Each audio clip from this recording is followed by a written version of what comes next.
প্রথমে ঘিটা দিয়ে দেবো পোলাও রান্না করার জন্য। প্রথমে ঘিটা দিয়ে দেবো, মানে আগে থেকে চাল, তারপর আদা, হলুদ, ঘি দিয়ে মাখিয়ে রেখেছিলাম চালটাকে। ঠিক আছে, এখন এবার দেখাবো তোমাদের কিভাবে রান্না করে। অতটা সময় হয়ে ওঠেনি, তখন একটু ব্যস্ত ছিলাম, ওই কারণে মাখানোটা দেখাতে পারিনি। এবার দেখো তোমরা কীভাবে রান্না করি পোলাওটা। প্রথমে তেজপাতা দিয়ে দেবো,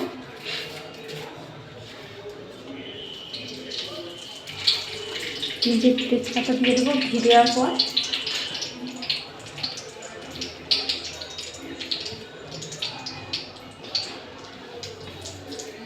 আর ওইদিকে দেখো, তারপর কাঁচা লঙ্কা চিড়ে দিয়েছিলাম একটু ঝাল ঝাল হওয়ার জন্য, লবণও দিয়েছিলাম।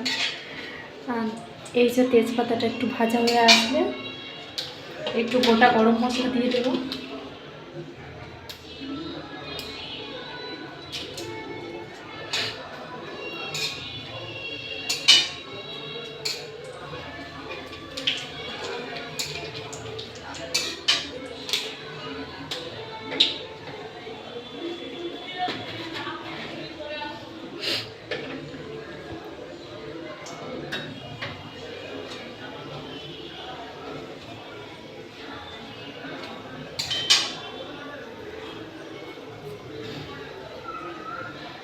তারপর দিয়ে দেবো এই কিশমিশ আর কাজু ভেজানো ছিল, এটা এবার দিয়ে দেবো।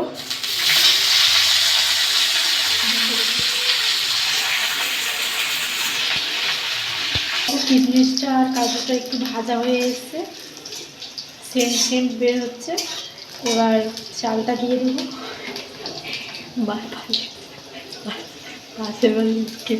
বলবে ভিডিও বানাচ্ছি। এবার চালটা দিয়ে দেবো। দেখো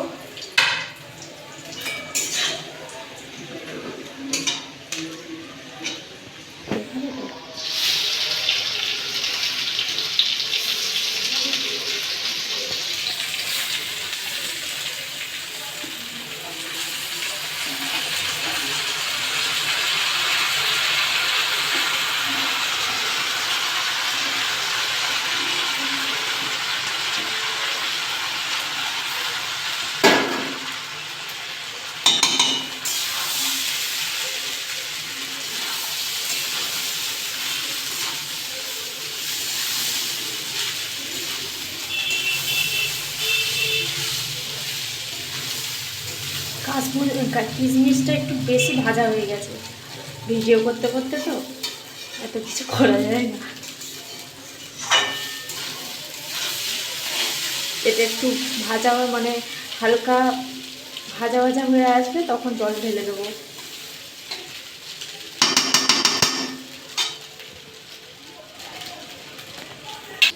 এবার দেখো বন্ধুরা, মানে হালকা ভাজা হয়ে এসছে চালটা, সেন্ট হয়ে হচ্ছে। এবার আমি জল দিয়ে দেবো, মানে এই যে বাটি দেখতে পাচ্ছ, এই বাটি 4 বাটি চাল ছিল, তা আমি 4 বাটি ডবল সবসময় জল দিতে হয়, তাই 8 বাটি জল দেবো। দেখো তোমরা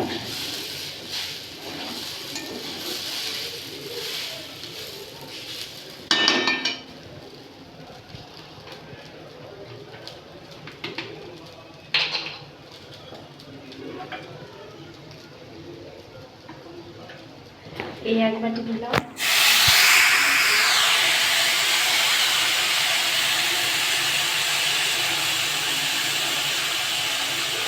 একটু বাটি